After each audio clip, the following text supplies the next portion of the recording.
fellas, let's make it a little bit spicy.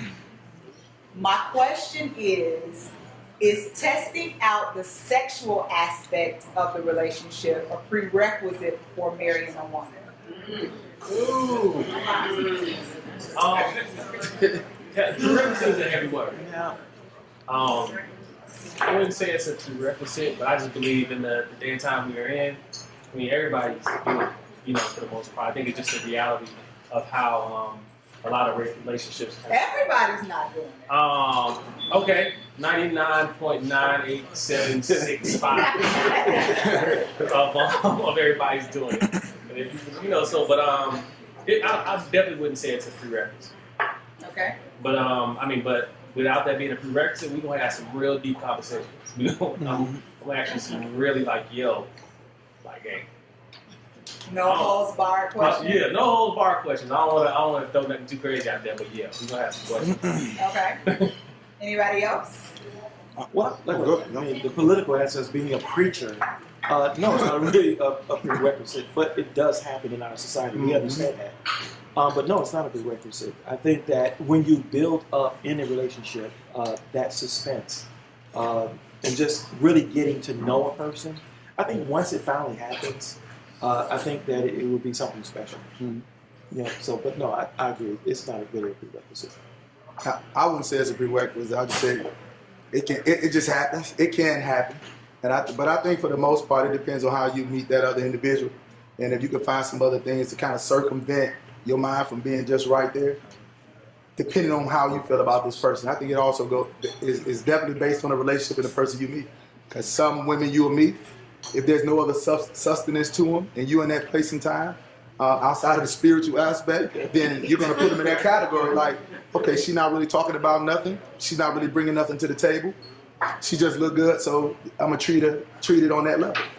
And that's the area. Then it becomes a prerequisite for her. If I decide to venture out that way. So for some it is, some it isn't. And for any woman that feels as though it is a prerequisite, then she just has to be prepared for whatever consequences that stems from that. But don't hold me accountable if I no longer want to talk to you because I agree with the sex with you, but you don't, so happen if I don't agree with you, but you agree with the sex with me. Now you have to move at your own risk.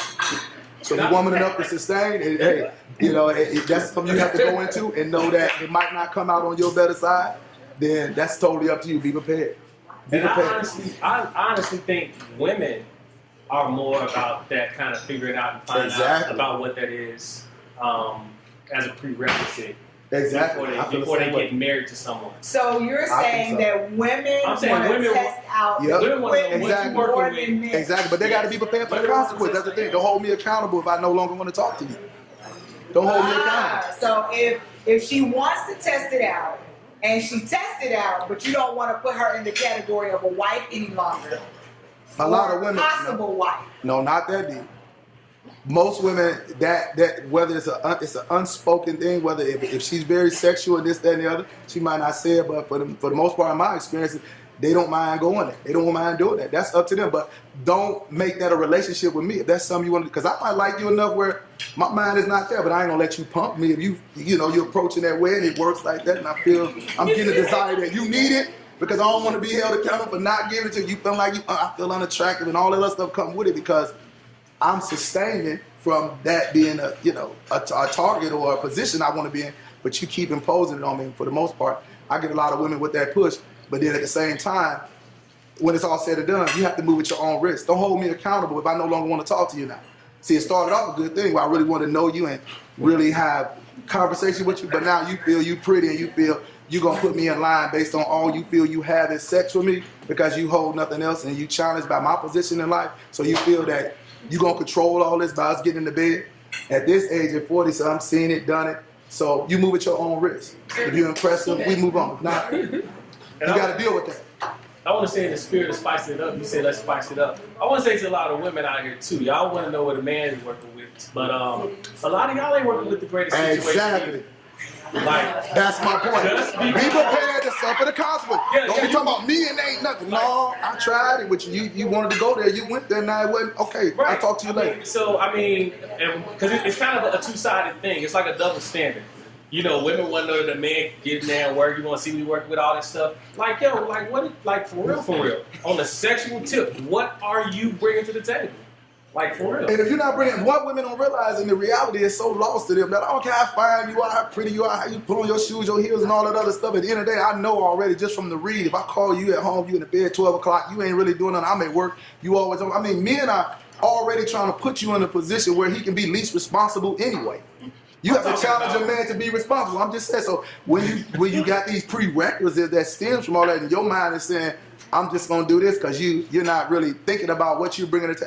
I see what you got. I see where you at. See exactly what you want. You know what I mean? I'm So talking about straight up truth. you have Go to ahead, be. my bad. Unfortunately, it's true, but to keep it real, you know, there's no kids in here right now, so I'm just gonna be blunt with it.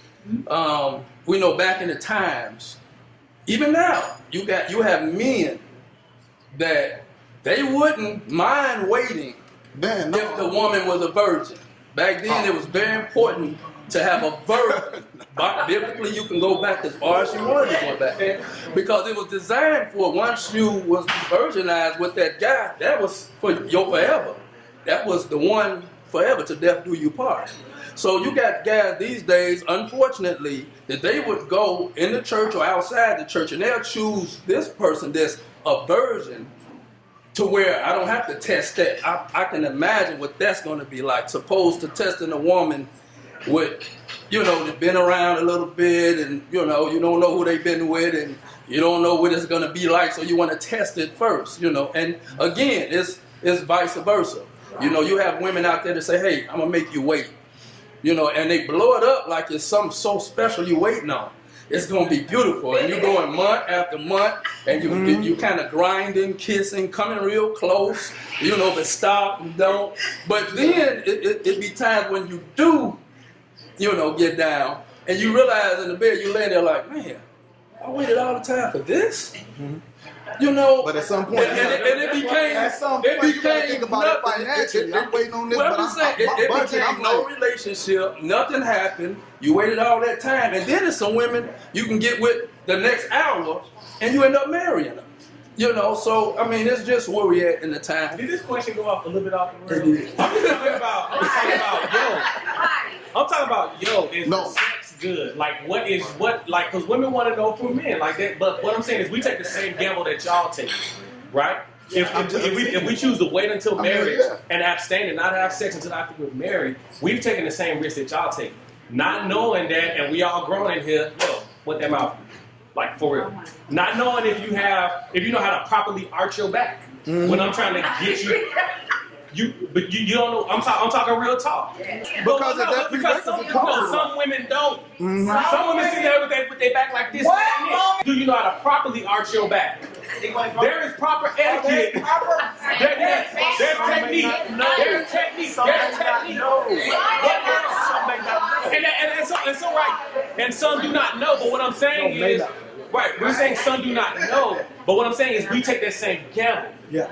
If we decide to not pre-require sex, you know, to get it married. And how important is sex to a person? You gotta look at that. How important is it to you? Some people. Then that's the question. How important is it to you? Well, I want to explain that. If I could, if sex is important to you to where it sits real high on your priority scale, then it could be a problem as well. Just to have it to where it means that much, because a lot of times, you know, you can go ahead and say, okay, let's test this out. You know, I'm not going to put a ring on that finger until I know what I'm getting myself into, because I have to deal with that after this. You know, you don't want a divorce just because of that, because then it's a priority. Sex was everything to you. You know, so people, you know, you tend to go there. You know, but at the same time, I myself, you know, I can speak for a lot of men. Sex is very important. You know, and these days it's also important to a woman, I believe. Not getting tired. It's all back to at the bottom line with me is just like the accountability level. Be accountable. Be ready to be accountable. And the thing about it is, from my perspective, that's not my prerequisite, because I understand that that's not what's going to sustain us. But if you are a woman and I got the time and I'm not planning on keeping you anyway, then I'll make it a prerequisite. I agree with you. Let's go ahead and do this, because I haven't learned enough about you, or what I've learned, I'm not in total agreement anyway. And I know sex ain't gonna really keep us. So I already know that. Now I got to just figure out if I got the time to just waste time. So either you're going to be on my time, it's just a waste of time. So you have to figure that out, and women don't know that you're still moving around, moving from the physical instead of the spiritual. And if that's how you want to move, be prepared for the consequences. Yeah, because women in the That's church okay, are like, okay, we're going to okay. wait to get married. This is good. This is good. I know we want to continue with this, but we'll be right back after this.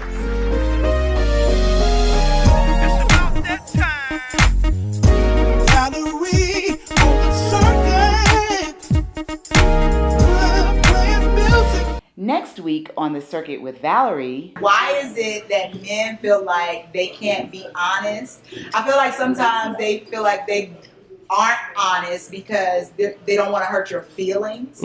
And what they don't realize is that a woman worth her salt would rather you just be honest. Just be honest. Say what you need to say. So we just wrapped with the men and they gave us some amazing nuggets about what they want. I don't know that they may necessarily know what they need, but Dr. Candace is going to weigh in with her expert advice. Yes, thank you for having me. And just some thoughts that I had while watching the panel. First and foremost was the things that the men had wanted in regard to leadership roles and in regard to relationship and their thoughts about that. And the piece that I was thinking of in that context was, how do they define what leadership is in their relationship? And when it comes to gender roles, how do they define what those things look like for them? And to me, I believe in equitability as opposed to 50-50. So you might be better at cooking, I may be better at cleaning, so we don't get caught up on percentages of I'm always cleaning, you're always cooking, but what we are finding what works best for us.